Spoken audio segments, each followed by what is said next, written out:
Hello विद्यार्थी मित्रों, मैं अपने चैनल में आपका स्वागत करती हूँ। निराला हिंदी क्लासेस। मैं डॉक्टर प्रीति सक्सेना। आज हम बात करेंगे बीए पार्ट फर्स्ट और एमए प्रीवियस में भक्ति काल लगा हुआ है और भक्ति काल की पृष्ठभूमि के बारे में आज हम बात करेंगे कि भक्ति काल किस पीठिका पर उदित हुआ, क्या परिस्थितियाँ थीं। तो उस पृष्ठभूमि के बारे में हम आज बात करेंगे। 1375 से लेकर 1700 तक का जो काव्य काल है वो भक्ति काल के नाम से जाना जाता है। उसी के संदर्भ में बात कर रही हूँ मैं। सबसे पहले राजनीतिक परिस्थितियों की बात करेंगे। तो यदि राजनीतिक परिस्थितियों की तरफ ध्यान दिया जाए तो 1325 से लेकर 1526 तक तुगलक वंश सबसे पहले, फिर सैयद वंश, फिर उसके बाद लोदी वंश जो है उसका शासन रहा। और लोदी वंश जो है इनमें सबसे ज़्यादा प्रभावशाली था सुल्तान इब्राहिम लोदी जो थे। उन्होंने 1526 में बाबर से पानीपत के मैदान में युद्ध किया और भक्ति काल के द्वितीय चरण में मुगलों का शासन रहा। बाबर, हुमायूं, अकबर, जहांगीर, शाहजहां के शासन काल तक भक्ति काल की समय सीमा मानी जाती है। मोहम्मद बिन तुगलक जो थे उन्होंने अपनी राजधानी दिल्ली से देवगिरी तक ले जाने की मूर्खता कर दी। उन्होंने गलती कर दी ऐसी। उनकी नीति हिंदुओं के प्रति उदार थी, किंतु फिरोज शाह तुगलक जो थे वो धार्मिक रूप से उनमें असहिष्णुता की जो भावना थी वो देखने को मिलती है। शेरशाह सूरी जो थे उन्होंने मालगुजारी एवं कर की उचित व्यवस्था की और पक्षपात रहित होकर के वसूली की। अकबर ने टोडरमल की सहायता से भू व्यवस्था में आवश्यक संशोधन करने का काम किया और अकबर का शासन सुव्यवस्थित जो है कहा जा सकता है कई दृष्टिकोणों से। मोटे तौर पर यह कहा जा सकता है कि इस काल के अधिकांश शासकों में धार्मिक सहिष्णुता नहीं थी।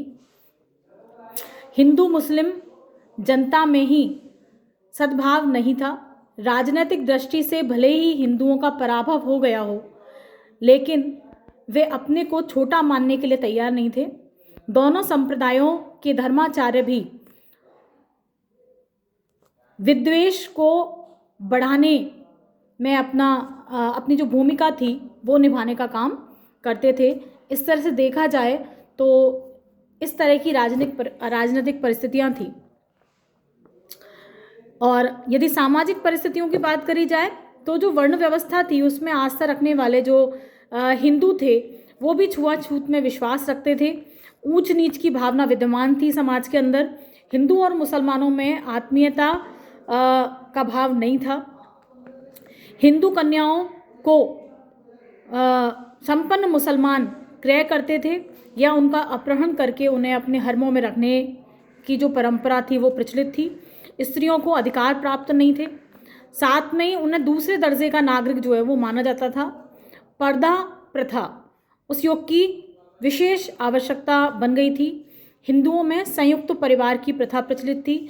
छुआछूत का बोलबाला था संपूर्ण समाज के अंदर। और साथ में बहुत सारे कारणों से जो हिंदू थे वो धर्म परिवर्तन कर रहे थे और मुसलमान बन रहे थे। उनका अलग अलग जगह पे, कहीं अपने प्राणों की रक्षा के लिए, कहीं अपनी अस्मिता की रक्षा के लिए, कहीं अपने परिवार की महिलाओं के सम्मान की रक्षा के लिए अलग अलग कारण थे उसके। साधु संतों में पाखंडता, आडंबर अधिक व्याप्त था और साथ में मुसलमानों के साथ दीर्घ काल तक संपर्क में रहने के कारण जो वस्तुकला थी, चित्रकला थी, संगीत कला थी, इनके क्षेत्र में दोनों ने आदान प्रदान किया था। यानी भारतीयों की जो अच्छे गुण थे या अच्छी चीज़ें थी वो उन्होंने ग्रहण कर ली थी और उनके कला, साहित्य और संगीत जो था वहाँ से भारतीयों ने ग्रहण कर लिया था। इस तरह की सामाजिक व्यवस्था थी। उसके बाद अगली बात करते हैं धार्मिक परिस्थितियों की। उस समय बौद्ध धर्म जो है वो विकृत हो गया था और उसमें हीनयान और महायान जो शाखाएं थीं वो बढ़ चुकी थी। वज्रयानी जो थे वो सिद्ध कहे जाते थे और महायान संप्रदाय ने जो है जनता में निम्न वर्ग जो था उसको जादू, टोना, अभिचार, यंत्र मंत्र, चमत्कार दिखाकर अपने प्रभाव में ले रखा था। और धर्म के नाम पर वाम मार्ग को अपनाकर मध्य है, मास है, मैथुन है, मुद्रा को ग्रहण कर लिया गया था। नाथ एवं सिद्ध जो है वो कर्म कांडों के स्थान पर गुरुओं को महत्व दे रहे थे। ईश्वर को घट घट एवं निराकारी जो है माना जा रहा था। भक्ति काल में प्रवर्तित जो संत मत की धार्मिक भूमि है वो सिद्धों और नाथों ने ही तैयार करी है, ऐसा हम मान सकते हैं। मुसलमान मूर्ति पूजा के विरोधी थे और मूर्ति भंजन में विश्वास रख रहे थे।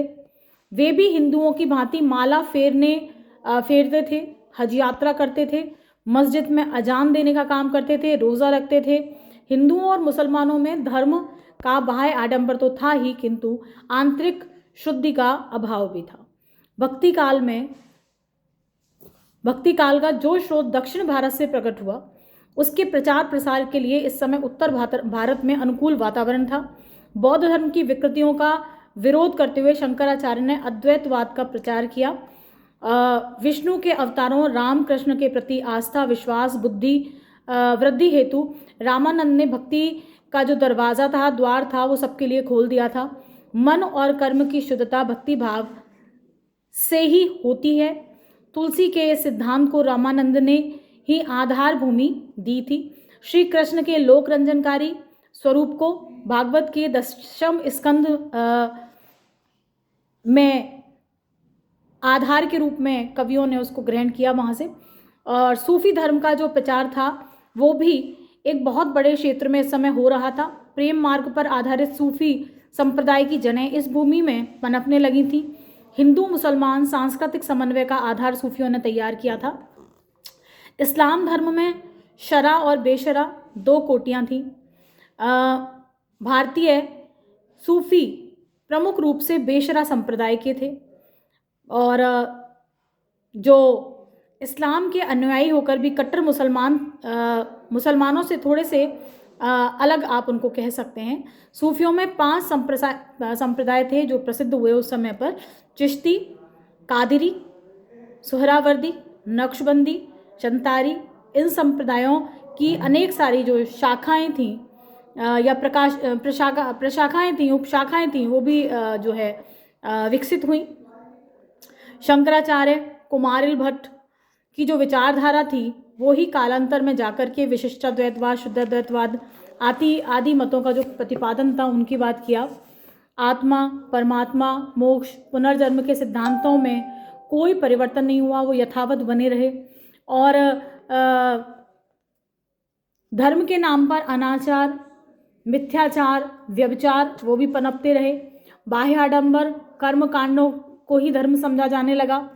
मध्यकाल में जो है रुचि और संस्कार के समन्वय की चेष्टा की गई और शैवों और वैष्णवों में समन्वय स्थापित करने का प्रयास किया गया। तो इस तरह से इस युग की जो पृष्ठभूमि थी वो तैयार हुई, जिसके आधार पर ही आगे जाकर जो भक्ति काल है उसको हम 2 भागों में निर्गुण काव्यधारा और सगुण काव्यधारा में विभाजित कर सकते हैं। और निर्गुण काव्यधारा को फिर 2 भागों में, यानी कि एक तो संत काव्यधारा और एक सूफी काव्यधारा, और जो सगुण है उसको फिर 2 भागों में, एक कृष्ण काव्यधारा और एक राम काव्यधारा, या एक राम काव्यधारा और दूसरी कृष्ण काव्यधारा। धन्यवाद। वीडियो पसंद आए तो प्लीज़ लाइक एंड सब्सक्राइब करना ना भूलें। शुक्रिया।